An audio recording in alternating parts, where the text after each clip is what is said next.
Fala, praianos! Boa sexta-feira para todo mundo.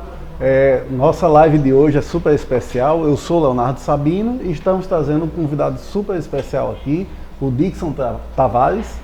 Ok, é um prazer estar por aqui. Um bom dia para vocês aí que estão acompanhando a live. Exato. O Dixon, pessoal, ele é o maior colecionador do Batman, um dos maiores fãs do Batman aqui do Rio Grande do Norte. Eu acho até que ele deve ser o maior fã e colecionador do Batman, né? Do Rio Grande do Norte.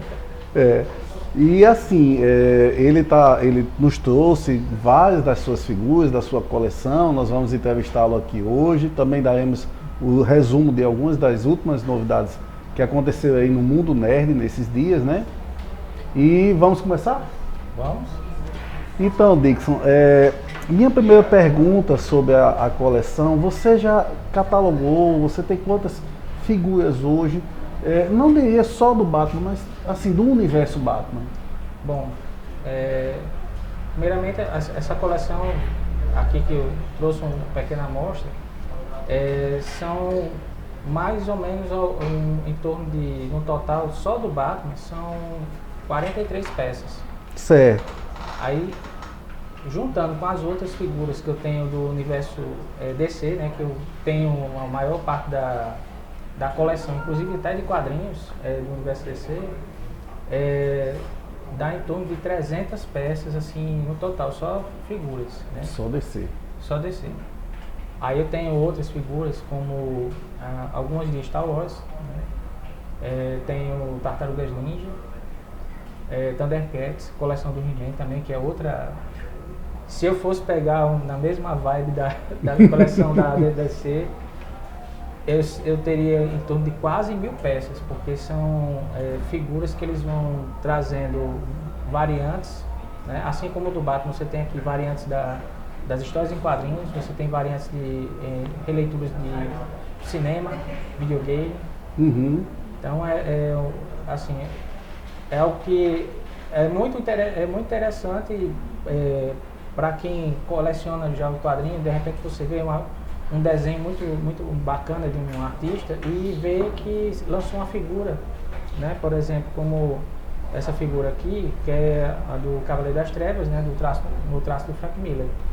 Eles tentaram reproduzir o mais fiel possível o traço do Frank Miller. Uhum. Na figura desse boneco aqui. Realmente ela é uma figura fantástica. Não sei se o pessoal aí está podendo ver os detalhes.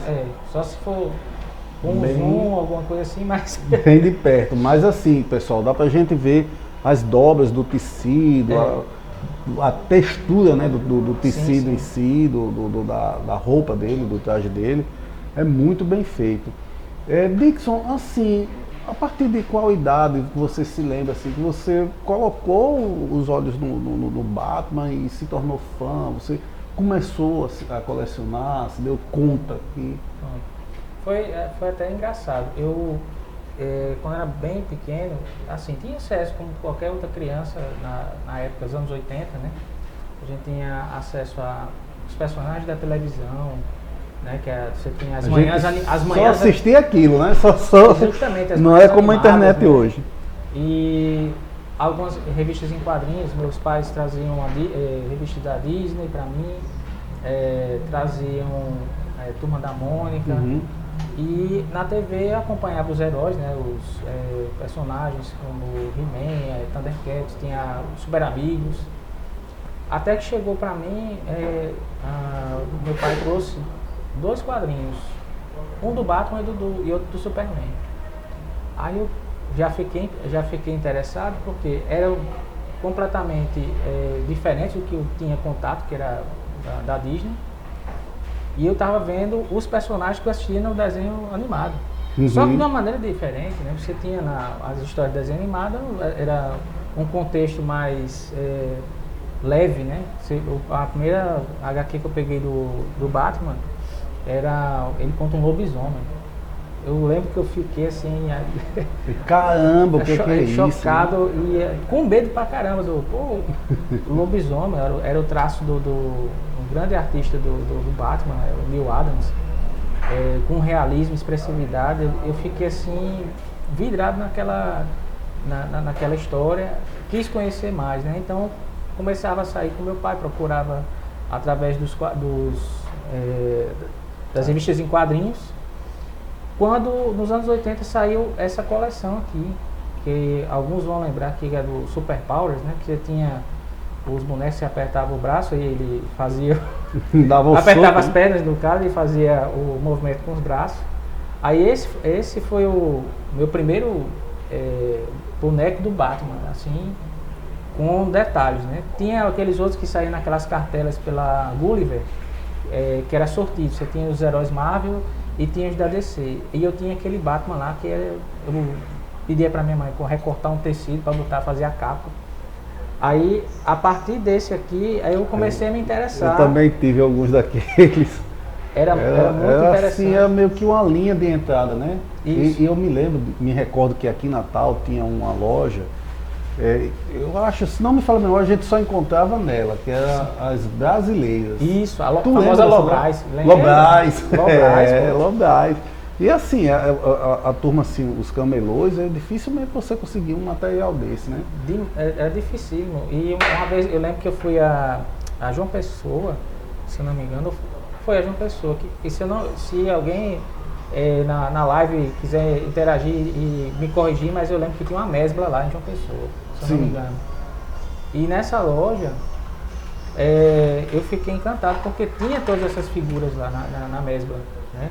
Só que os anos 80 foram tão povoados assim com outros personagens, principalmente a força da TV, que poucos bonecos assim, esse do Batman que saiu, demorou bastante tempo para chegar em outras figuras, né? Eu lembro que chegou a coleção do Batman alusiva à série animada, que não é essa daqui, que é dos anos 2000, mas a série dos anos 90 começou a sair. Então tem o Batman e toda a extensão de linha com seus veículos, ajudantes e vilões, mas nos anos 90. E outras figuras saíam, mas assim, você não via mais nas lojas aqui até o início dos anos 2000, né? Uhum.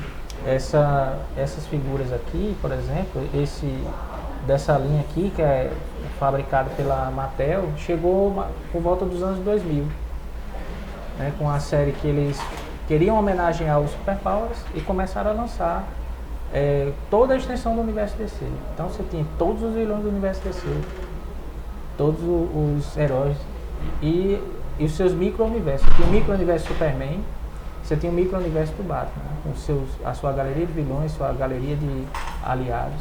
Uhum. Essa coleção aí chegou em torno de 300 peças, só essa coleção. Caramba, da Mattel. Pela Mattel.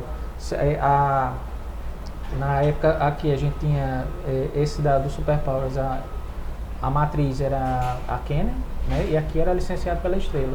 Aí a Estrela começou deu um pontapé inicial, ela, vamos dizer assim, jogou o que a gente tinha dos sortidos da Gulliver, trouxe uma nova extensão. Você tinha, comparando o Batman da Gulliver com esse da Estrela, é verdade, né, até o preço, vinha um mini gibi contando um pouco, tem uma mini história, tem uma cartela que você recortava e fazia tipo as fichas dos personagens. Uhum. Tudo isso aí, assim, nos anos 80, no universo dos super-heróis, né, você tinha essa salto qualitativo, né? Com certeza. Aí, só que rivalizava muito com a coleção do He-Man. Eu lembro bem dessa época. Rivalizava demais. Inclusive, também foi uma época em que começaram a aparecer os comandos em ação, né? Exatamente. Que já vieram através do Falcon. Isso, que eles era um fascínio grande, porque você tinha uma possibilidade da figura e ficava fascinado com as réplicas de veículos militares, né? Alguns estilizados, outros não, né? Mas você tinha uma extensão, você tinha a base eles se encaixavam, né? Sim, exatamente. Uma coisa fantástica. Assim, eu estou dando uma pincelada também sobre esse assunto, porque o nosso próximo vídeo, pessoal, vai ser sobre os 5 principais desenhos animados dos, assim, clássicos, né, dos anos 80, em que as produtoras não esqueceram de fazer remakes. Isso. Eles aqui e acolá, eles caía um pouquinho a audiência e daqui a pouco eles iam lá, davam uma reinicializada no desenho e tal. Então, pessoal, não perca, essa semana que vem vai sair esse novo vídeo. Tá fantástico, um material muito bom que eu estou preparando. Eu não, né? Nós do Praia Nerd. Dixon, na questão do colecionador, você encontrou muita dificuldade para conseguir material aqui no Brasil? Agora eu gostaria que você respondesse essa pergunta daqui a pouco. Pessoal, gostaria também de lembrar vocês que vocês interajam, entrem em contato com a gente, mande sua pergunta, sua dúvida, o que você quer perguntar aqui para o nosso convidado especial, porque, pessoal, quem interagir mais hoje vai estar recebendo aí, ó, um par de ingressos, tá? Um par de convites, aliás, para o MovieCon, para você assistir a qualquer filme, em qualquer sessão, exceto o 3D. Então a gente tá de olho, vão mandando as perguntas, as dúvidas aí, que no final a gente vai falar quem é o ganhador. Sim, Dixon, então continuando, quais são as dificuldades para o colecionador hoje em dia para continuar, né, sua paixão, digamos assim? Bom, eu acredito principalmente o seguinte, acho que para você colecionar, de repente, todo mundo pergunta, eu gostaria de colecionar essas coisas, como é que eu começo? Bom, é interessante primeiro você ter um foco. Eu gosto de colecionar carros, né? Aí dentro de um subnicho você pega esportivos, aí você vai procurando dentro dos grandes nomes da indústria automobilística, você tem modelos bastante relevantes. No meu caso, como eu já acompanhava os quadrinhos, sou fã do Batman, então eu decidi, vai ficar mais fácil pegar e focar no Batman e para encontrar as figuras. Mas o maior desafio que para a gente, depois dos anos 80 e 90, a série de empresas que tinham aqui no Brasil, que fabricavam aqui, elas desapareceram, né? Foram sendo reconfiguradas, até falindo. Uhum. Então, a maioria do material que eu consegui, exceto esses que são da herança da infância, são todos importados. Então você imagina aí o custo para você conseguir, por exemplo, se você mandar pegar importado, vai ter que ficar sempre acompanhando a cotação do dólar. Por exemplo, quando eu comecei a coleção em 2011, você tinha uma cotação do dólar. Hoje você já tem. Hoje é totalmente diferente. Totalmente diferente. O dólar já. Ficou inviável até para quem trabalha para comprar e revender. Você não vai conseguir passar um preço bacana se você não. Que comercializa, né? Comercializa, assim, exato. Vive nesse meio. Então o maior desafio hoje para alguém que vai colecionar, depois que ele definir o foco, é saber se as figuras que ele acompanha serão importadas. E sendo importadas, já você vai ter um trabalho muito gostoso para quem gosta de colecionar, que é garimpar. Uhum. Então você vai garimpar em sites como, por exemplo, sites que você faz anúncios, é o estilo no Mercado Livre, por exemplo, que você até encontra alguns colecionadores que por algum motivo estão vendendo as suas peças, que ou eles mudam de foco, às vezes tem até grupos nas redes sociais, no Facebook, que se reúnem colecionadores, alguns, eu já não acompanho mais o Batman, por exemplo, eu tenho 3 figuras aqui, quem estiver interessado... Já permuta, exato, né? Já negocia. Algumas aqui... são de segunda mão? Essas duas aqui, esses 2 Batmans aqui, por exemplo. Esse aqui é de onde? Qual é esse? Esse aqui é uma das versões que eles fizeram em kits, que eles faziam a série alusiva ao Asilo Arkham. Então saiu o Batman e mais 3 outros personagens, seriam 3 vilões. Esse é dá uma virada aqui um pouquinho mais pra câmera. Esse é do Asilo Arkham quadrinhos? Quadrinhos.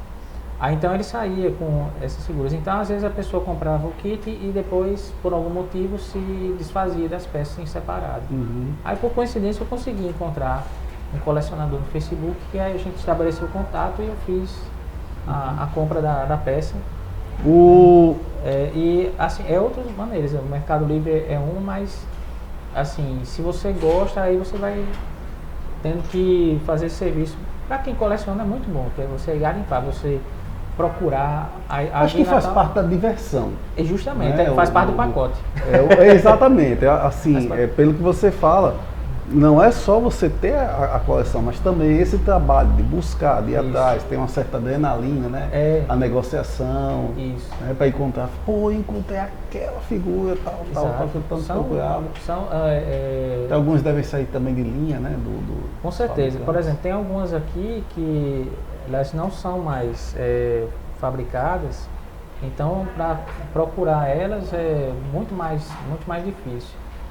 Hoje, com o advento da última década, que você teve uma extensão para o cinema, né, que popularizou esses personagens, que só quem acompanhava quadrinhos e fazia aqueles grupos de discussão, até físicos ou em redes sociais, vamos dizer, compartilharam com o grande público o seu gosto, né? Então você tem dos filmes da Marvel, da DC e as animações que se popularizaram, a indústria começou a ver que isso é um caminho interessante para eles investirem, porque desde Star Wars, por exemplo, tem uma demanda, né? bem grande. Eles começaram a perceber que existe um mercado para consumir os colecionáveis, né? Apesar de não ser algo novo, né? Você tem colecionáveis da década de 40,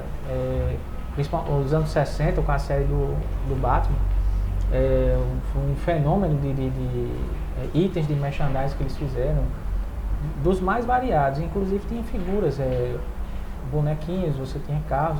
Star Wars ele deu uma outra roupagem, e a partir daí você teve associações entre produtoras de Hollywood, né, com fabricantes de brinquedos. Então você saía o filme e com pouco tempo você via os brinquedos alusivos àquele filme nas lojas. O merchan, né? Como eles dizem. Nos anos 2000, a DC ela fez uma linha chamada a DC Direct. Então ele pegava clássicos dos quadrinhos e materializava em figuras. Então eles faziam algumas figuras, estatuetas com traço do grau, né? Bem aprofundado digamos assim, de riqueza de detalhes. né? E tentar trazer a fidelidade do traço. Bem fiel, a palavra que eu estava procurando. Era muito interessante. Então, a partir daí, né, hoje você tem fabricantes como a Mattel, você tem a Hasbro, que a Hasbro ela tem um guarda-chuva extenso, que ela pega tudo da Marvel e tudo de Star Wars, né? Então você tem, hoje você vai na loja e você encontra. Para quem é fã da DC, já é mais restrito, porque ela está licenciada a Mattel, e a Mattel ela perdeu o espaço para a Hasbro.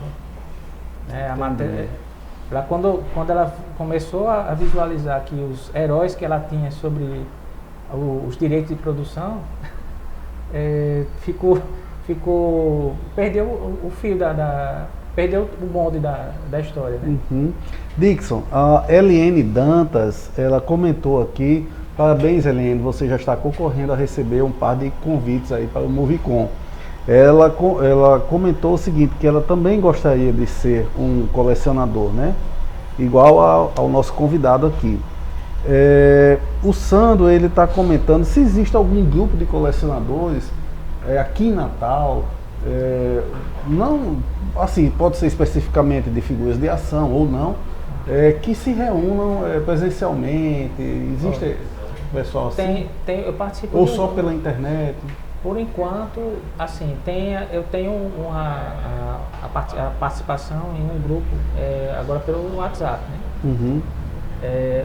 Às vezes o pessoal se reúne para trocar ideias, mas assim, está muito, vamos dizer assim, está meio que engatinhando, porque às vezes a questão cotidiano de cada um tem algumas ocupações, e para fazer a reunião é mais complicado. Fisicamente, né, tá aquela presença ali. Já eu participo de um grupo de colecionadores de miniaturas de carro, aí esse grupo ele é bem atuante, assim. Então você também coleciona miniaturas de carro? Isso. Veículos. Não chego nem aos pés de muitos colecionadores lá, mas eu participo do grupo com um prazer tão grande quanto eu gosto vocês têm assim uma fanpage, alguma coisa assim que você possa falar agora ao vivo, para o pessoal Para quem se interessa pelo assunto também acompanhar. Em termos de fanpage, é assim, que eu conheço por enquanto, não tem assim, de um grupo. Às vezes você tem, no Facebook especificamente, você tem grupos de colecionadores de action figure, então você tem várias extensões. São grupos que de, vamos dizer, escala nacional. Uhum. Você tem um grupo de coleção de action figure do Rio Grande do Norte, que tem no Facebook também. Uhum. Né, que é esse que eu participo, tem no WhatsApp, tem no Facebook. O de colecionadores de miniaturas de carros também, eu não sei se tem a página no Facebook, mas eu acompanho sempre as postagens pelo WhatsApp. Legal. Então quer dizer, pelo menos pelo WhatsApp vocês pelo WhatsApp a gente se uma... comunica e também pelo Facebook, né? Uhum. Facebook agora você tem o leque, o alcance é muito maior, você tem nível nacional. Eu já descobri, eu participo também de um grupo de colecionadores de Playmobil, que eu também tenho Playmobil.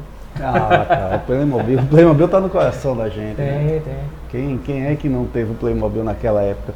Dixon, vamos falar sobre um assunto agora um pouquinho, digamos, bem, que mexe muito principalmente com polêmico, os fãs, né? Bem polêmico, né? Digamos assim, nos cinemas, o que é o Batman para você nos cinemas e o que é que você está achando do Ben Affleck?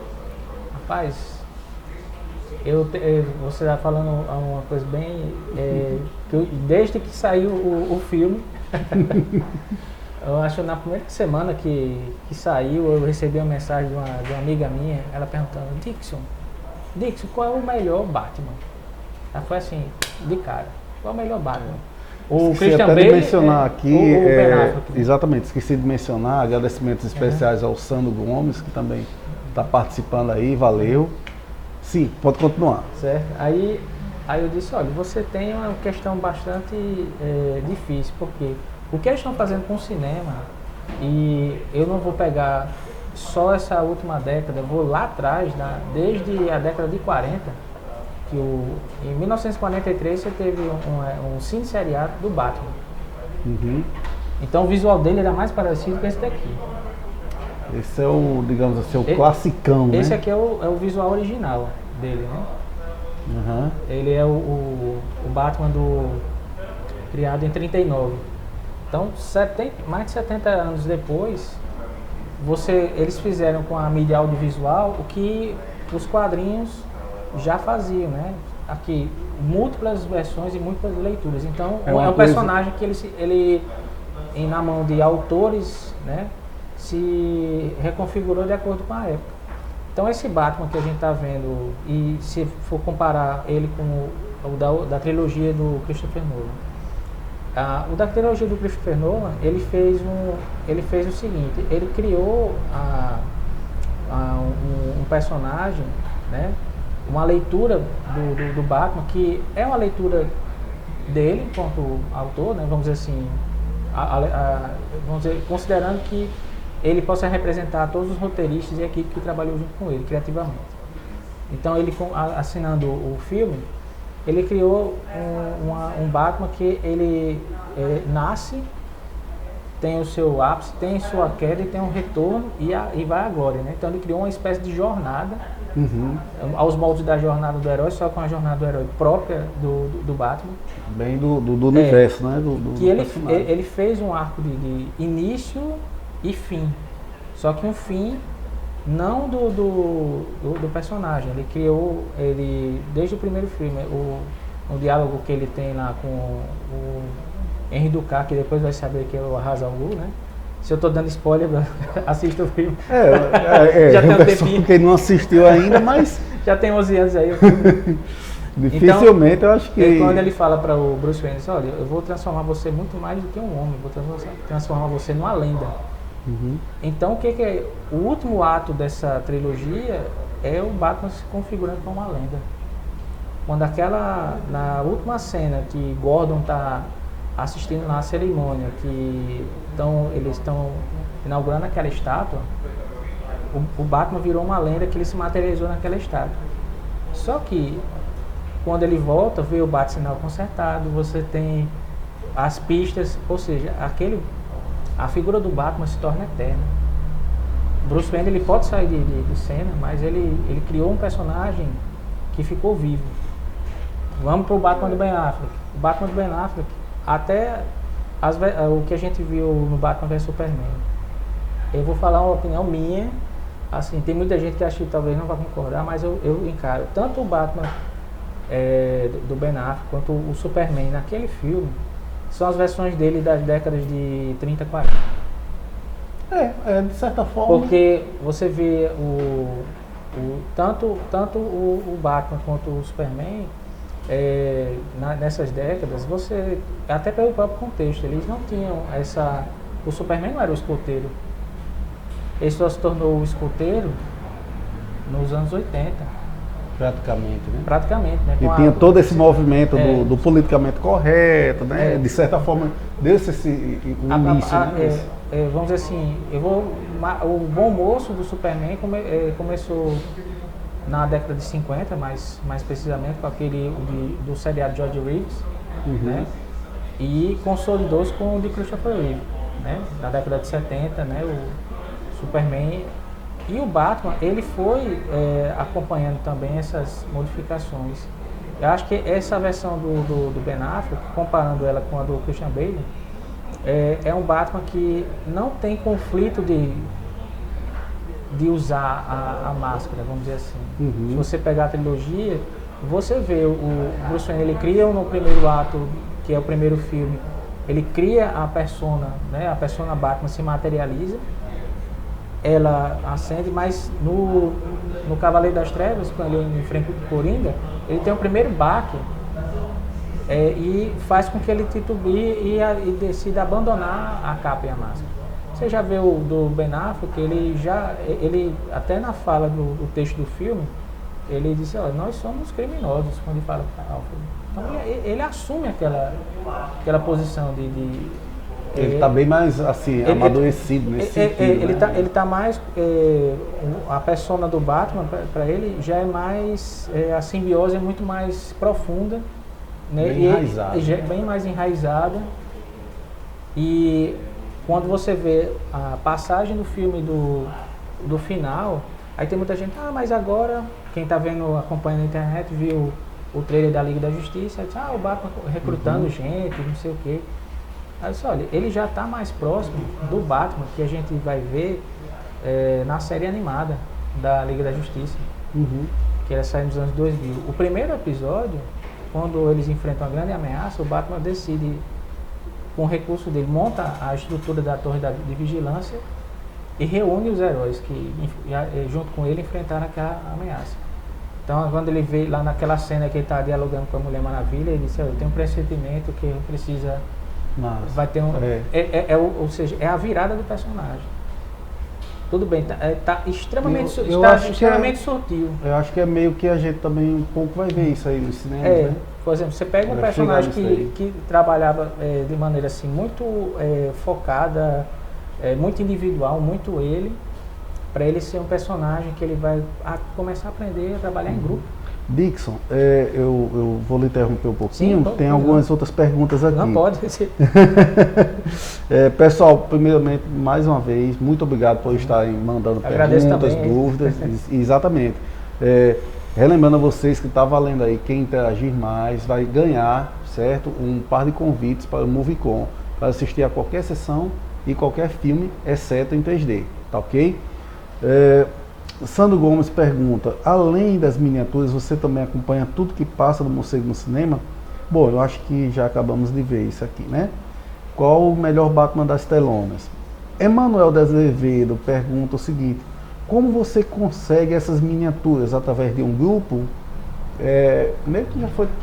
Só para dar um retrospecto aí para eles, a primeira, respondendo a última, para quem foi? Emanuel de Azevedo. Pronto, Emanuel de Azevedo. As figuras eu consigo via internet, né, os sites como Mercado Livre, por exemplo, e algumas eu consigo através de participação em grupos que colecionam as action figures, né?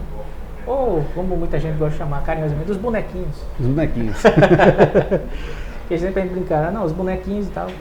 Então você vai entrando em contato, assim, lógico, o Mercado Livre ele foi passando de um tempo, ele ficou um pouco mais seguro e seletivo, né? Então você não cai em rascada. Você chegar lá, ver um Batman desse e o cara mandar outra coisa que não seja o que você pediu. Nos grupos eu sempre tomei cuidado assim, de conversar bem, pegar referências daquele vendedor com outros membros do grupo.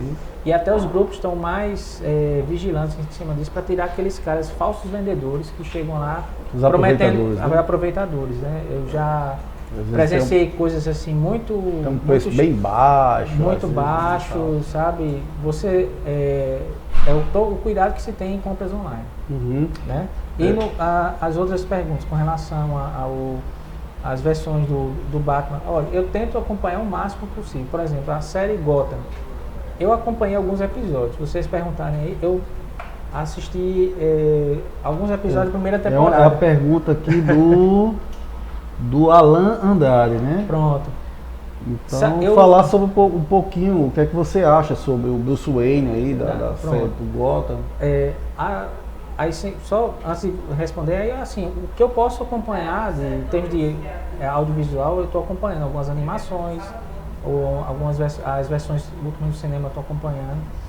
Para a TV, que é a série Gotham, eu acompanhei alguns episódios da primeira temporada, assim, a percepção que eu tive, e já vi pessoas que são especializadas mais em série começar a discutir, é uma série que ela ainda não, ela não se configurou no que ela quer, né?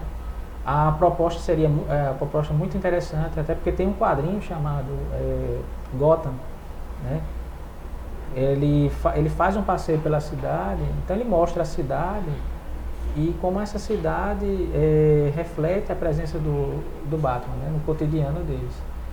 Tem outras séries de quadrinhos que mostram perspectivas do departamento de polícia, né, como é que eles lidam com o cotidiano da rotina policial, que não é só... eles não passam o tempo só questões os grandes vilões do Batman. Você tem o cotidiano como qualquer outra cidade, né? Mas nessa série que tenta mostrar o porquê que a cidade, como é que a cidade influencia e cria aqueles personagens. Né? Aí, pronto, aí esse é um aspecto verdade, que eles estão... É um produto deles, né, da cidade, do ambiente. Esse aspecto de Gotham que a série está explorando, principalmente acho que agora na temporada mais recente, está com uma promessa de que ela vai ficar muito mais redonda no que ela veio em termos de proposta. A proposta seria mostrar como a Gotham é um terreno fértil para criar todos os personagens que a gente conhece no universo do Batman, inclusive o próprio Batman, né?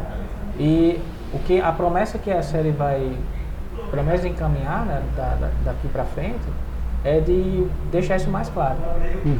Porque por enquanto assim, eles ainda estavam meio que testando a fórmula e tal, mas uma coisa que eu achei muito bacana da série é a direção de arte, fotografia, estava muito, muito bacana mesmo, assim. Você tinha aquele clima da cidade, você não identificava que era uma cidade qualquer do território norte-americano ou de qualquer cidade mundial. Você via que eles tentavam criar a identidade visual para Gotham, né, em live action. Né? Às vezes quando você vê no cinema, principalmente na trilogia Nolan, como ele fez muitas das locações na cidade de Chicago, então quem morava lá já identificava que era Chicago. Mas na série você identifica que é Gotham. Eu acho que é um visual mais gótico, né? Uma coisa mais claustrofóbica. A né? cidade tem mais personalidade na série. Eu acho que isso aí para mim é um ponto extremamente positivo. Com relação aos personagens, a construção deles, eu acho que é uma proposta ousada você trabalhar Gotham sem o Batman, né? Mas é um trabalho assim belíssimo que eu vou nos próximos dias aí sentar para fazer uma maratona para acompanhar, para esperar a nova temporada. Eu lhe confesso que eu sou muito ansioso, eu tenho dificuldades de acompanhar séries assim, episódio por episódio, enfim, às vezes eu prefiro esperar pelo menos na metade aí da temporada para começar a acompanhar. Temos outras perguntas aqui também. Tem uma aqui falando sobre a série da Arlequina. Deixa eu ver. Também eu sei que tá tendo Tá aqui. Sobre o anúncio do filme da Arlequina, o que achas? O que é que você está achando aí? Olha. E só engatando também outra pergunta aqui. O Sandro está perguntando qual a média de valores dos seus itens, se você já, algum dia você já teve, assim, parou para fazer um somatório aí do que é que você Sim. tem, tá? E uma terceira pergunta também, é claro, para ele, o Ben Affleck, como Batman, é uma boa para os novos filmes do mesmo, né? Eu acho assim que essa daqui também tem... acho que dá pra gente fazer vamos sintetizar. Então, o que é que as pessoas estão querendo saber? Para você, é um ponto final. Qual dos três Batmans do cinema é o seu preferido? Se é o do Ben Affleck, o do Tim Burton, que eu esqueci, o Michael Keaton, né? Ou o da trilogia de Christopher Nolan, que eu esqueci também o nome. Christian Bale, isso. Tá? E outra pergunta também é sobre a série da Arlequina. Né? E mais ou menos você tem uma ideia do valor dos seus itens. Bom, da sua coleção.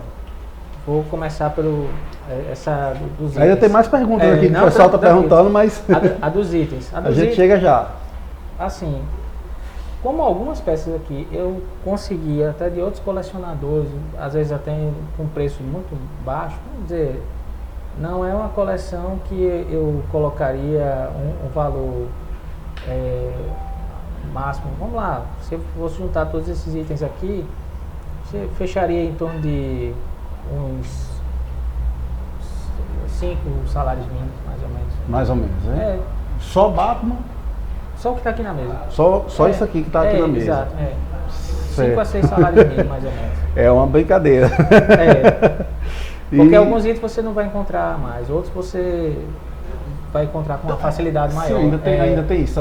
Aí eu fiz esse apanhado aqui, alguns vão valer mais, outros menos.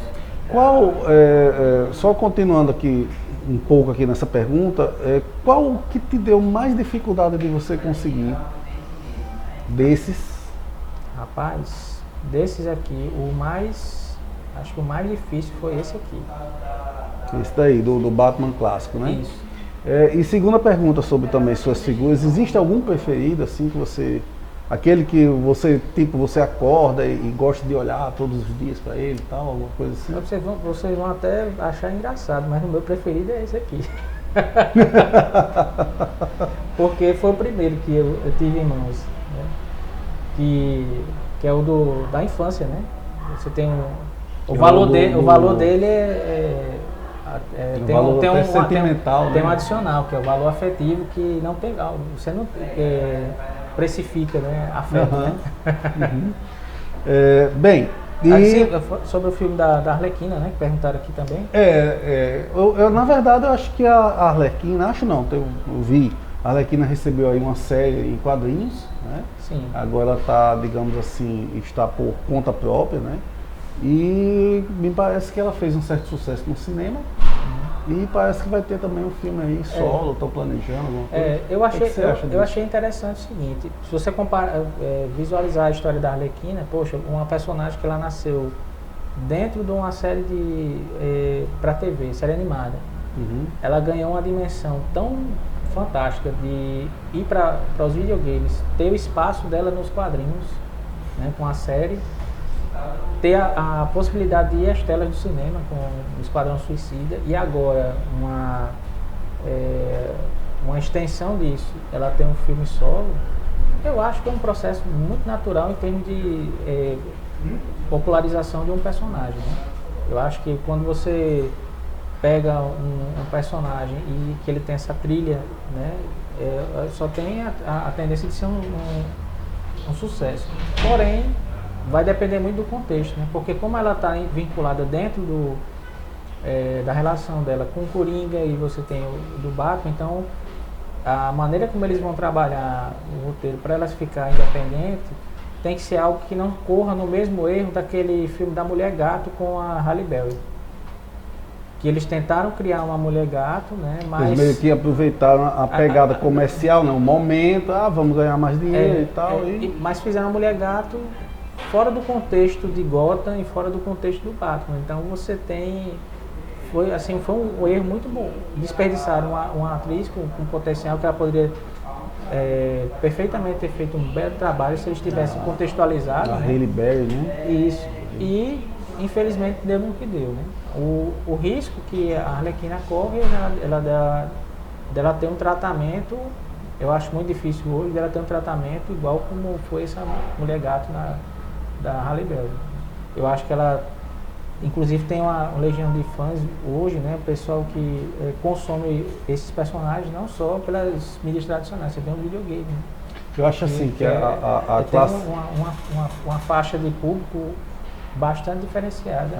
Eu digo assim, eu acho que essa classe executiva, né, dos cinemas, eles amadureceram bastante, né, dos anos 80, 90, na questão de prestar atenção ao movimento do público, né, das pessoas. Eu acho que a melhor receita de sucesso para mim é o que tirando Star Wars, né, o que a Marvel fez. Né, a Marvel, a construção deles no cinema, assim tá ali a receita.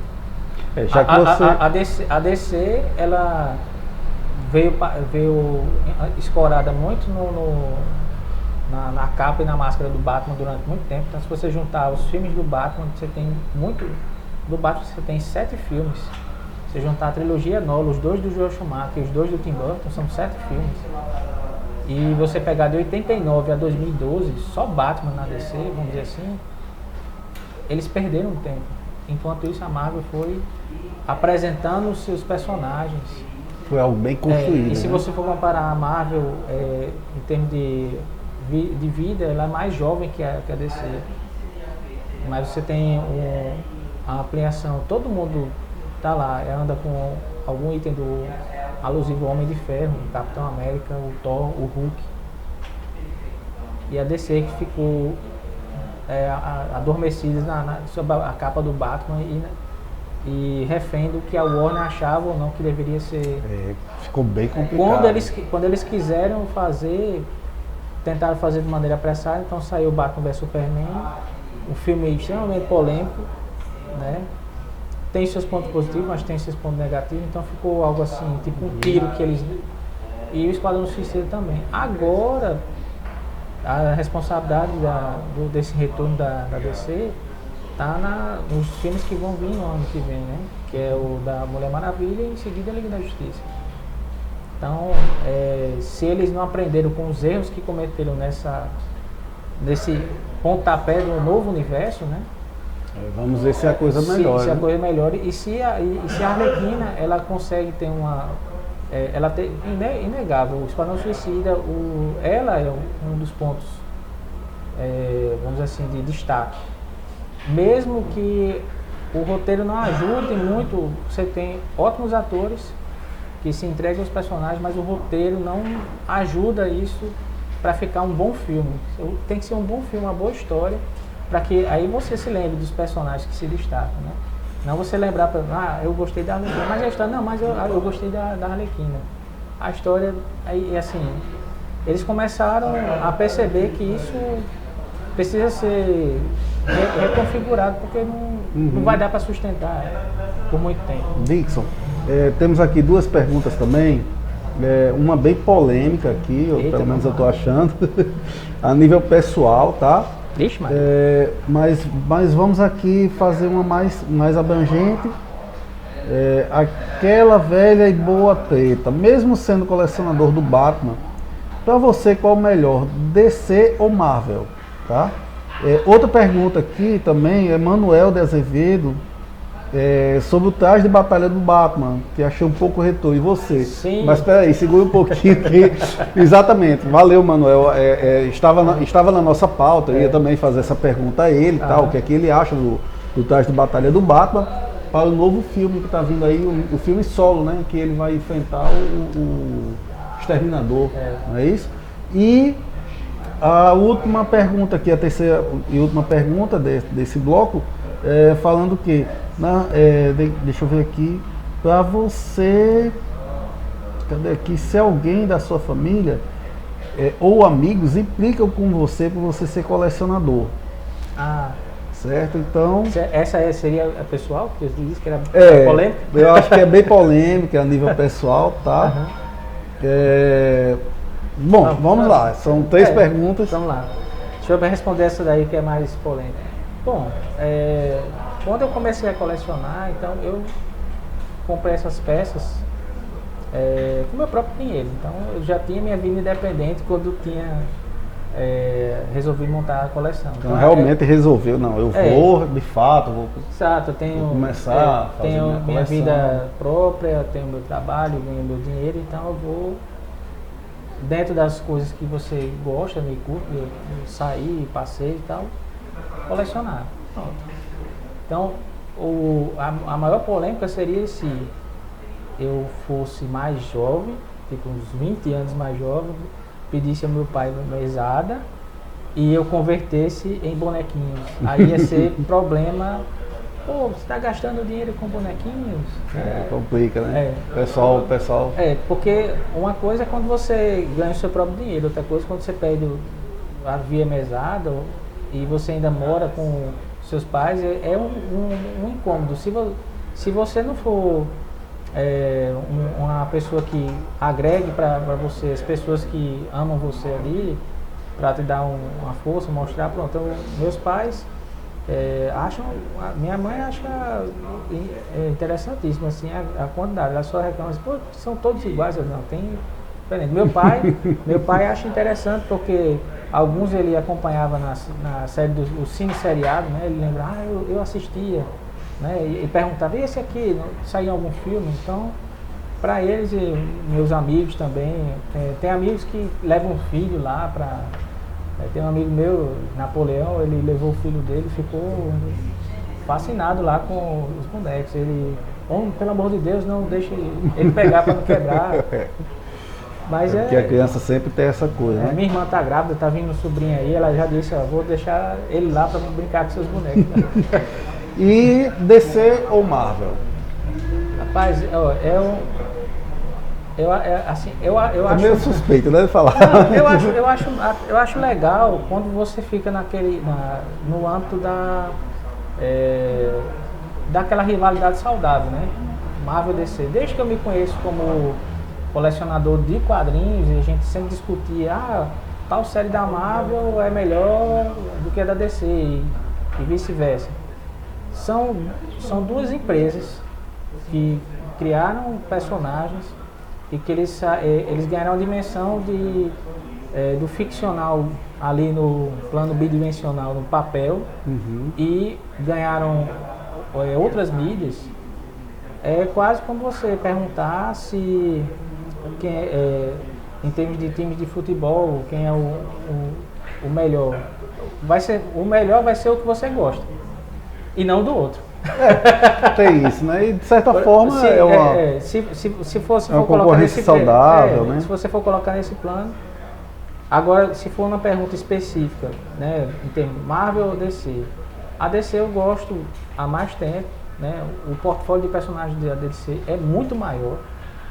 Só que a Marvel foi muito mais hábil em saber divulgar os seus personagens. Parece que ela tem um tino comercial mais apurado. O Stan Lee era o mestre quando ele fazia isso, né? Ele sabia como trabalhar. A DC já nasceu grande, era uma gigante com várias extensões. A Marvel era Stan Lee ali à frente de muita coisa, né? Então ele conseguia concentrar as decisões criativas e alguns rumos que a Marvel direcionava sob a batuta dele. Depois vieram outros que fizeram, mas durante muito tempo foi ele. Dixon, eu tenho uma pergunta aqui que você ainda não respondeu, sim, mas tá? Sim. Mas vamos lá, vamos continuar aqui. Lembra aí qual foi que eu não respondi? Sobre o traje de batalha, sim, tá faltando. Pronto. E também dos três Batman no cinema. Pronto, vou pegar o gancho. Pra mim, são momentos diferentes. Então, você pegar o Batman do Michael Keaton, você pegar o do Christian Bale e do Ben Affleck, e perguntar, o melhor. Cada um foi melhor na sua época, né? Se eu voltar lá atrás, o Adam West foi o melhor Batman da época. Com certeza. Foi o melhor Batman para aquele contexto histórico. O do Michael Keaton foi o melhor para aquele contexto histórico. O do Christian Bale, você tem lá meio que uma jornada do herói. Então, eu gosto desse jeito que o Nolan construiu o personagem. Se eu for colocar numa categoria, vamos dizer assim, qual que é o mais, para desempatar isso aí, o mais fiel aos quadrinhos, se levarmos em consideração esse argumento, né? E se levarmos em consideração esse argumento e juntar as poucas aparições dele, né? Porque você conheceu um pouco do Batman em Batman vs Superman, algumas aparições polêmicas dele no filme do Esquadrão Suicida, mas pra mim ele é o que está mais próximo do Batman que é os quadrinhos. Então temos o vencedor.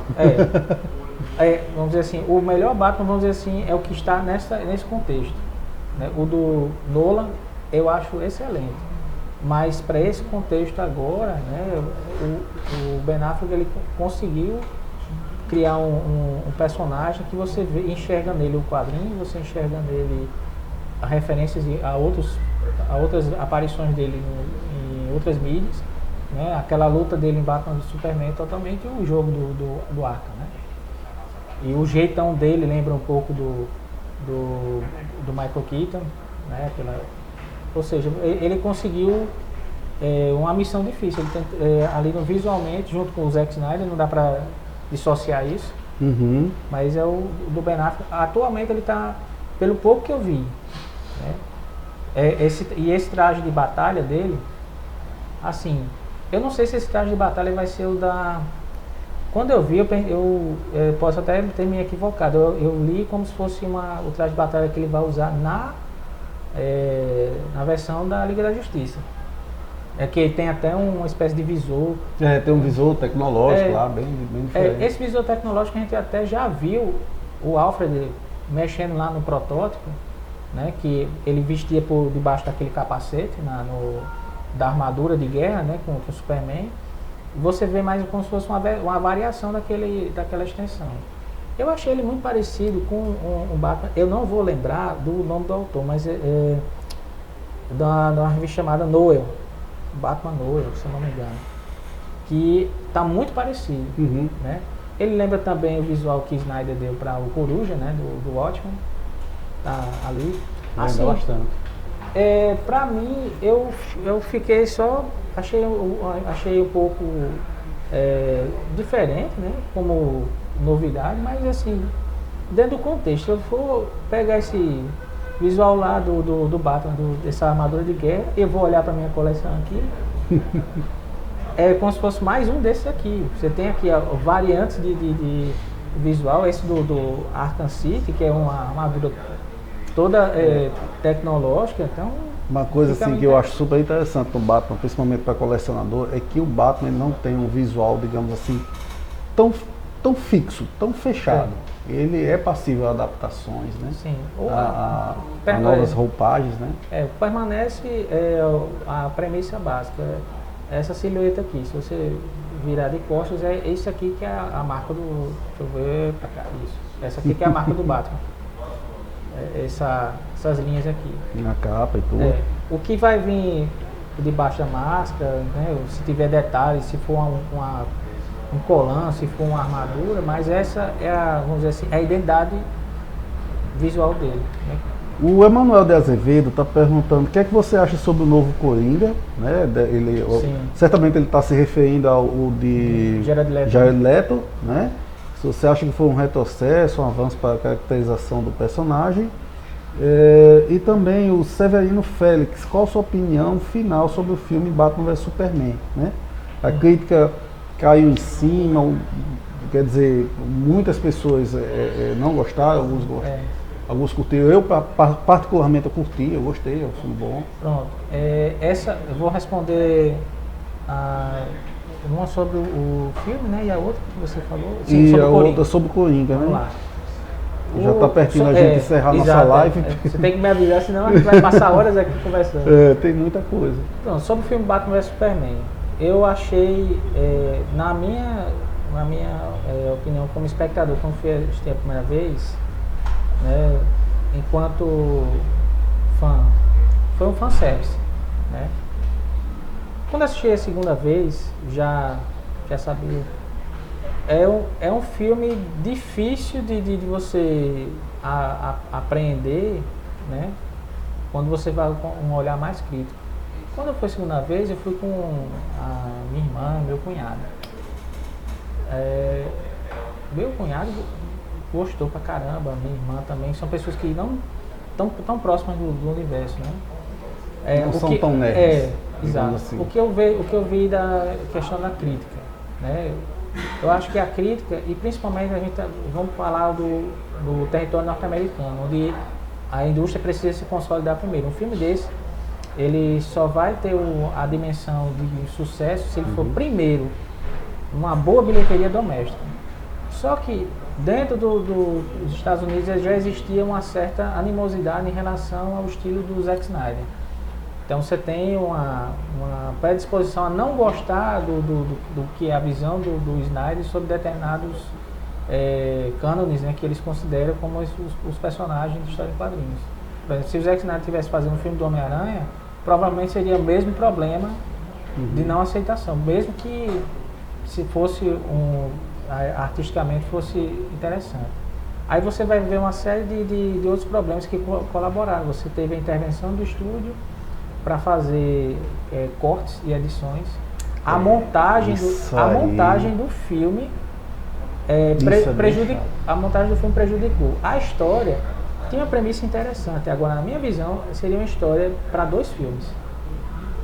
Na minha visão, seria o Batman Superman, vamos dizer, a batalha dele seria o último ato do segundo filme. Você precisaria de mais tempo de tela, primeiro, para construir a rivalidade que levou à agressão física entre os 2 heróis, né? Assim, você vê o Superman que está tentando fazer a parte dele, mas é uma figura polêmica porque muitos consideram ele como uma ameaça, outros consideram como um deus. Salvador. E você tem um Batman que estava na aposentadoria, vamos dizer assim, ou também não fica claro se ele estava realmente na aposentadoria. Ele volta ativa por motivado para enfrentar esse sujeito. Sem contar... Esse tempo de tela deveria ser maior para um filme, né? Isso seria perfeito, você construir o embate do Clark Kent investigando o Batman. Pô, se dava um filme, fechava com a premissa para o combate físico. Eles não deveriam ter vendido Batman vs Superman. Deveria ser Homem de Aço 2. Sem contar que teve também a Mulher Maravilha e o Apocalipse, né? Enfim. Aí eu acho que aí já entrou coisa do estúdio. Porque, por exemplo, não precisaria entrar da Mulher Maravilha. Certo? Acho que já foi mais uma sacada, talvez, se ele já estava em produção com o filme da Mulher Maravilha, que vamos soltar ela, vamos fazer um mini clipe com ela dentro do filme para vender o filme do anterior. É uma jogada interessante, mas assim, dentro vamos dizer, da confusão que virou o filme, que foi para as telas, né, você comparando com a versão estendida, a versão estendida ajuda um pouco, mas ela mesmo assim ela ainda tem um problema, porque ela tem coisas demais que poderiam ser melhor desenvolvidas na história. Aí vou comparar com Guerra Civil. Tem a mesma premissa, Guerra Civil, você vai botar o Capitão América contra o Homem de Ferro. Só que você vai ver o Capitão América contra o Homem de Ferro, mesmo que você não tenha assistido os filmes anteriores, mas o contexto do filme já justifica melhor o embate dos dois. Você compra a ideia, né? Você compra a ideia. Foi muito abrupto. Por exemplo, essa questão de remontar o Homem de Aço foi interessante, mas eu acho que eles poderiam ter dado um salto, ter sido o Homem de Aço 2 com a premissa para Batman vs Superman. Ou então esse Batman vs Superman poderia ser um confronto mais pra frente. Não deveria ter sido agora. Você poderia ter introduzido o Batman no contexto dessa construção do universo de outra maneira. Não precisava ser para um embate, para provocar vamos dizer assim, ó, spoiler para quem não viu, a morte dele, né? Que vai ser uma morte para ele renascer. Talvez esse renascimento seja mais com a figura que a gente tem no coração, que é o do Christopher Reeve, né? O escoteiro, o bom moço, né? Então pode ser que talvez eles aproveitem, né? E façam esse renascimento seja a correção de curso. Uhum. E o Jared Leto, como Coringa, o que você acha? Olha, é assim, ele também sofreu do mesmo problema, porque montaram o filme, Esquadrão Suicida. Tem uma animação que é Assalto ao Arco. Se eles tivessem feito um roteiro parecido com Assalto ao Arco, perfeito. Assalto ao Arco é a mesma premissa do filme Esquadrão Suicida. Uhum. Tem o Batman e tem o Coringa. E a participação do Coringa que eles colocaram lá, ela está meio que, assim, ela está desconexa com a estrutura, né, da história geral, né? Você tem, o filme ficou com personagens muito fortes, só que o roteiro não abraçava esse personagem, e a inserção desse Coringa, para mim, ele não precisaria ter aparecido da maneira que apareceu. Vamos lá para o visual. O visual dele, assim, foi uma contextualização, talvez assim, uma responsabilidade muito grande, porque você teve do Heath Ledger, que foi para muitos o Coringa definitivo. É difícil, é muito complicado para você superar ou chegar pelo menos próximo do Heath Ledger. Só que aí tem um detalhe interessante, porque o Ben Affleck tem um desafio tão grande quanto. Ele conseguiu. Agora do Jared Leto não foi. Talvez faltou um pouco de alguém para orientar. Só, cara, vamos por essa vibe aqui. Inclusive tem, quando o pessoal, o visual dele, se vocês pegarem, para quem tiver curiosidade, os layouts do Cavaleiro das Trevas, do Nolan, o visual do Coringa era aquele. Do Jared. O Heath Ledger que eles modificaram, mas seria aquela coisa assim, pálida, com os olhos assim, com as olheiras meio profundas, sem sobrancelha, com aquele cabelo assim, cabelinho curto. E tá muito parecido com o sketch, vamos dizer assim, original para o do Nolan. Interessante, isso é uma informação que eu não sabia. Aí só que eles inventaram lá umas questões das tatuagens, colocou ele meio que um gangster e tal. Você vê até ele meio quase uma caricatura do Tony Montana, do Al Pacino, né? Uhum. Eu vi a hora de pegar uma metralhadora lá e fazer a mesma cena clássica, né? Se ele tivesse feito, tinha ficado legal, pelo menos, mas ele ficou desconectado com a história. Você vê que ele participa da história para apresentar a Arlequina, e ele, aí muita gente, essa relação dele com a Arlequina tem nos quadrinhos, não da maneira que exploraram assim no cinema, mas ele tem a Arlequina para ele um bibelô, um brinquedo dele, vamos dizer assim. Então aí essa relação, só que ela enxerga ele com outros olhos. Ele enxerga ela como um brinquedo. Dixon, nós já estamos com mais de 50 minutos aqui da nossa live. Vamos nos preparar aqui para encerrar, né, de certa forma. Pessoal, estamos fazendo a contagem aí de quem interagiu mais, quem mandou mais mensagens, tirou mais dúvidas, né? Só indo aqui na reta final da nossa live, comentar um pouco aqui sobre o novo iPhone 7, que a Apple apresentou essa semana, né? Não sei se você chegou a dar uma olhada nisso daí. Sem grandes alterações, né? Só do fone, né? Só do fone, né? Que agora é o fone Bluetooth, sem fio, totalmente sem fio. Eu gostaria muito de comprar o fone daquele, eu achei super legal. né? Mas também já vi que ele é totalmente compatível com qualquer outro aparelho que não seja iOS. Assim, dá a impressão, eu não sou um grande acompanhador assim, da Apple, mas dá para ver uma espécie de crise criativa, talvez, após a morte do Steve Jobs, em que eles estão tentando... Estão naquela zona de conforto, né? Porque sempre. Eles não têm mais talvez o que inventar, né? Porque a concorrência já até avançou em certos aspectos e eles ainda estão tentando diferenciar o produto deles. Aí, às vezes estão com um caminho assim, meio estranho, né? Assim, de você...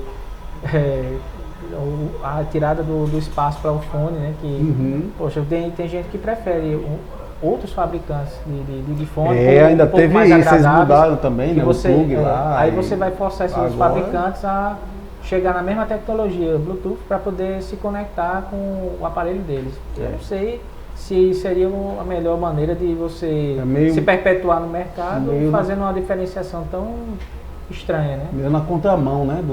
De toda a tendência. Pessoal, nós já temos aí algum ganhador dos nossos convites. E lembrando também que a Nintendo aproveitou, né, essa apresentação do novo iPhone, né, e mostrou aí o Mario Run. Que eu achei... Você chegou a ver? Eu cheguei a ver, agora achei muito interessante uma sacada da Nintendo, que é o seguinte: enquanto as duas grandes estão brigando, né, a Microsoft e a Sony, a Nintendo, vou pegar outro filão.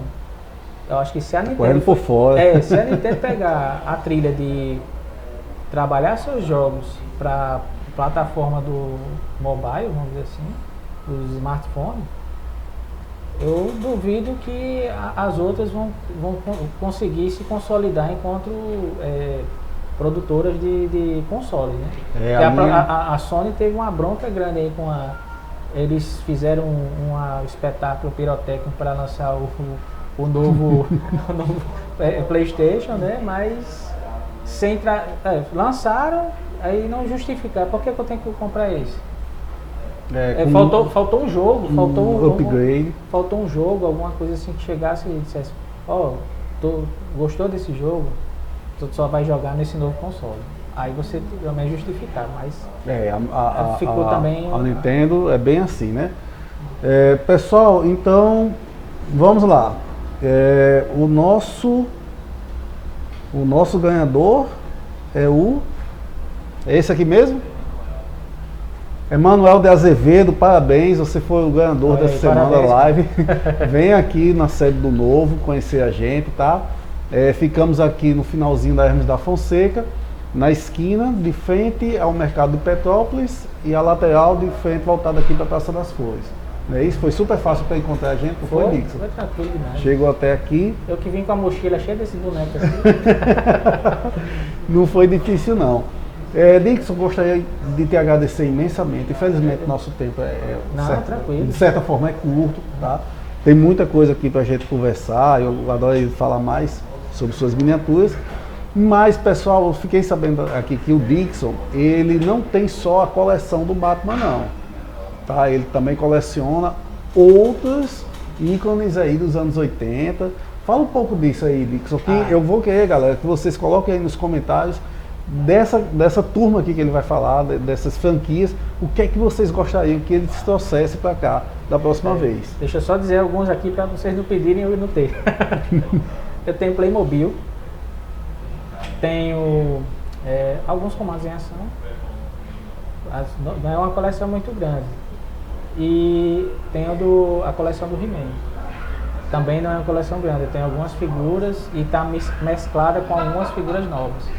Mas eu tenho os materiais que eu comprei do He-Man. Se for o caso, se vocês quiserem fazer um programa temático, a gente pode conversar aqui. Porque a história do He-Man é bem interessante. Cara, eu quero... Não, tá aí, vamos fazer o seguinte então, a gente pode marcar um dia, apesar de que eu quero saber a opinião de vocês, tá, galera? Até se quiser continuar o papo sobre Batman, tem outras coisas também para falar. Tem muita coisa aqui, o He-Man, eu gostaria muito de falar sobre He-Man. Tem da Liga da Justiça também, os outros personagens da Liga da Justiça. Que legal, massa, muito legal. Dá para encher aqui a bancada. Assim. Então, galera, vamos ficando por aqui. Um imenso obrigado a vocês, ao pessoal aí que participou. Continue participando, tá? Novamente, repetindo, ganha o par de convites quem interagir mais, quem mandar mais mensagens, tirar dúvidas, mandar sugestões. É isso, Dixon? Pronto. Muito Assim, obrigado, Dixon. Se você tem uma fanpage também... Não, eu tenho só... Como é que o pessoal pode acompanhar alguma coisa? Ó, eu tenho... no meu perfil pessoal eu tenho um álbum lá que eu coloquei colecionáveis. Aí Certo. eu tenho, assim, algumas fotos desse aqui. Falta só atualizar alguns que eu tive... eu me mudei e tem algumas coisas que estão encaixotadas. Então eu vou tirar foto e vou colocar lá. Legal. Mas tem lá Dixon Tavares no Facebook, que quiser... O pessoal pode lhe adicionar? Pode Inclusive alguma pergunta aqui que eu nem não deu tempo de ir ao ar, que o pessoal aqui, não me lembro quem perguntou agora, se você tinha um local físico de exposição das suas coleções, né? Não, infelizmente ainda não. Assim, é algo que eu pretendo no futuro mais próximo, mas assim, eu já participei de uma exposição que organizada por uma loja aqui de quadrinhos, de action figures, né? Certo. Fica lá no CCB Sul. Ela organizou no dia do Orgulho Nerd, organizou uma exposição de colecionadores e eu levei uma parte da minha coleção lá para conversar com o pessoal.